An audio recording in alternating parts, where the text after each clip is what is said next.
Good morning. Welcome to Market Today by ECTRA Arulrajhan. Today is 8th February 2023. So ஒவ்வொரு நாளும் pre market இன்ஃபர்மேஷனும் கூட share பண்ணிக்கிறோம். இன்னையோட தகவல்களை பார்க்கலாம். டவ் ஜோன்ஸ், S&P 500, நாஸ்டாக் அமெரிக்க சந்தை வந்து நேற்றுக்கு முடியும் போது ஓரளவுக்கு நல்ல ஏற்றத்துடனே முடிந்திருக்கிறது நம்ம பார்க்குறோம். குறிப்பாக இரண்டு செய்திகளின் அடிப்படையில் அந்த அமெரிக்க சந்தை ஏற ஆரம்பிச்சதை பார்க்குறோம். ஒன்று வந்து அந்த நாட்டினுடைய ஃபெட் சேர்மன் ஜெரோம் பவல் அவருடைய கமெண்ட்ஸ் அப்படின்றது வந்து பொதுவாக வந்து ஹாக்கிஷ் அப்படின்னு சொல்லுவோம், கடுமையான கமெண்டா இருக்கும். வரக்கூடிய காலங்களில் பெரிய அளவு வட்டி விகித உயர்வுகள் இருக்கும் என்பதை போன்ற சென்டென்ஸ் இருக்கும்னு பார்த்தாங்க. ஆனால் அது கொஞ்சம் மாடரேட்டா இருந்ததுன்றது ஒரு பாசிட்டிவான விஷயமாகவும், கூடவே வந்து அமெரிக்காவினுடைய அதிபர் பைடன் அவர்களுடைய ஸ்டேட்மெண்ட்ஸ் எல்லாமே வந்து எப்படி ஒரு பொருளாதாரம் வந்து பாசிட்டிவா மாறிட்டு இருக்கு, வலிமையா மாறுது அப்படின்றத அமெரிக்க பொருளாதாரத்தை பத்தி அவர் சொன்னக்கூடிய செய்திகளும் சந்தை வலுவாக ஏற்றுக்கொண்டதாக பார்க்கிறோம்.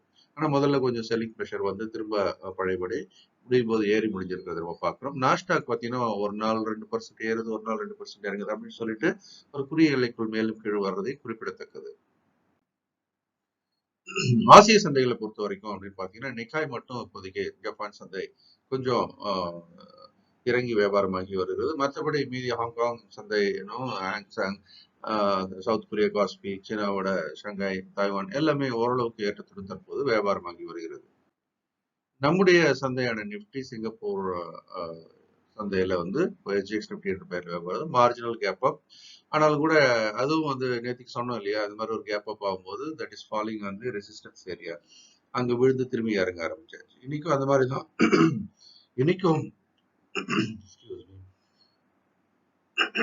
இன்னைக்கும் அந்த மாதிரி தான் அது வந்து ஓப்பன் ஆகிறதுக்கான வாய்ப்பு இருக்கு.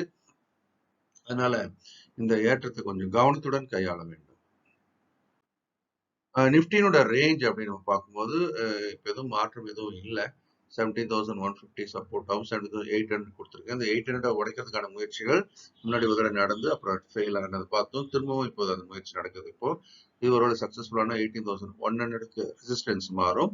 சப்போர்ட் அப்போ வந்து நம்ம இந்த இடத்துல 17,450க்கு மாற்றுவோம். இப்போதைக்கு இந்த எல்ஐ அப்படின்றது கன்ஃபார்ம் ஆனா தென் சப்போர்ட் லெவலை நம்ம கொஞ்சம் மேலே கொண்டு வருவோம். மேக்ரோ எக்கனாமிக்கல் ஃபேக்டர்ஸ் யூஎஸ் பொறுத்த வரைக்கும் பெரிய மாற்றங்கள் இல்லை. 10-year பாண்ட் ஈல்ட் பார்த்தீங்க அப்படின்னா 3.6 3.65, டாலர் இண்டெக்ஸ் பார்த்தீங்கன்னா பெரிய மாற்றம் இல்லை, 1.30 1.35. பிரெண்ட் குரூட் மட்டும் ஓரளவுக்கு ஏற்றத்தை கண்டிருக்குது பார்க்குறோம். $81 $83, 83.4 84 கிட்ட வரைக்கும் போனது பார்க்குறோம். கோல்டுலையும் பெரிய மாற்றம் இல்லை. ஒரு அவுன்ஸ் வந்து 1874 1877 வியாபாரம் ஆயிட்டு இருக்கு. ஒரு யூஸ்ட் ஐஎன்ஆர் அப்படின்றது வந்து அதனுடைய அப்பர் எண்ட் வியாபாரம் அதை நம்ம பார்க்குறோம். ஏன்னா கடந்த ஒரு சில வாரங்களில் பார்த்தீங்கன்னா கடன்னு அது கீழே 81க்கு வருது, மேலே 83 நோக்கி நகருது. அப்போ இது வந்து சாதாரணமா ஒரு ஒரு காமா இருக்கக்கூடிய ஒரு மார்க்கெட்டு. ஆனா இப்ப எப்படி ஆயிடுச்சு, வெரி வாலடைல். ஸோ பிரைஸ் வந்து 81ல இருந்து 83க்கு போறதும் 83ல இருந்து 81க்கு வர்றதும் மிக வேகமாக நகர்ந்து கொண்டிருக்கிறது. அதனால கவனத்துடன் கையாள வேண்டும். எஃப்ஐஸ், ஃபாரின் இன்ஸ்டிடியூஷன் இன்வெஸ்டர்ஸ், இந்திய சந்தையில தொடர்ந்து விற்பொருளாக இருக்கிறார்கள். விற்பத்தினுடைய அளவு பார்த்தீங்கன்னா எப்படி அதிகமா இருப்பாங்க, 2,559 கோடி அப்படின்றது முன்னாடி சில நூறுகள்ல இருந்து சில ஆயிரங்களுக்கு மாறியாச்சு. இது மிக கடுமையான ஒரு செல்லிங்கா தான் பார்க்கணும். கிட்டத்தட்ட 84% அவர்கள் வந்து ஷார்ட் பொசிஷன் வச்சிருக்காங்க அப்படின்ற தகவல் வந்துட்டு இருக்கு. டிஐஸ் வந்து வாங்கியிருக்காங்கன்னா கொஞ்சமா தான் வாங்கியிருக்காங்க, 639 crores. அதனால எஃப்ஐஸோட மூடு இன்னமும் செல்லிங் மூடு தான் இருக்கு. அவங்க எப்போ அதை நிறுத்துறாங்களோ அது வரைக்கும் சந்தையானது ஒவ்வொரு ஏற்றத்திலும் வந்து விற்பனை வந்து கொண்டுதான் இருக்கும். ஒவ்வொரு நாளும் காலைல 11 மணிக்கு extra TV Tamil channel futures நிஃப்டியை லைவ் அனலைஸ் பண்றோம்.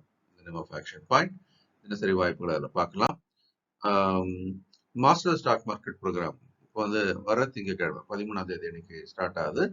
இது வந்து நம்ம ஸ்டாக் மார்க்கெட் பற்றி A to Z லேர்ன் பண்ணுவதற்கான ஒரு பயிற்சி வகுப்பு. Starting from technicals, fundamentals, futures and option, ஒரு காம்ப்ரிஹென்சிவான ப்ரோக்ராம் தமிழில் தான் நடக்குது. எல்லாரும் வேலையை முடிச்சுட்டு வந்து படிக்கிற மாதிரியான 8 to 9 இரவு நடக்கிறது ஆன்லைன் மூலமா. கேண்டில் ஃபார்மேஷன் அப்படின்னு பார்க்கும்போது தொடர்ந்து 2வது நாளாக ஒரு ஸ்பின்னிங் டாப் கேண்டில் ஃபார்மேஷன்ஸ் வந்திருக்கிறத நம்ம பார்க்குறோம். ஸோ ஸ்பின்னிங் டாப்ஸ்ன்றது ஒரு நிச்சயமற்ற தன்மை கொடுக்குது. அதே மாதிரி ஒரு ஏற்றத்தின் முடிவில் வந்திருக்குது. இது எல்லாமே எதை குறிக்குது, ஒரு பேரிஷ்னஸ், ஒரு ஸ்ட்ரகிள் அப்படின்றத குறிக்குது. இதனுடைய நிலைமை மாறுமான்னு பார்க்கலாம். இது ஏறினாலும் கூட 17,900 என்ற ஒரு ஏரியா மிக வலிமையான ரெசிஸ்டன்ஸ்ல இருக்கிறதுனால ஒவ்வொரு ஏற்றமும் விற்பனைக்குரியதாக இருக்கலாம் என்ற ஒரு எதிர்பார்ப்பு இருக்கிறது. இந்த நாளும் இனிமையான நாளாக இருக்க மனமார்ந்த வாழ்த்துக்கள்.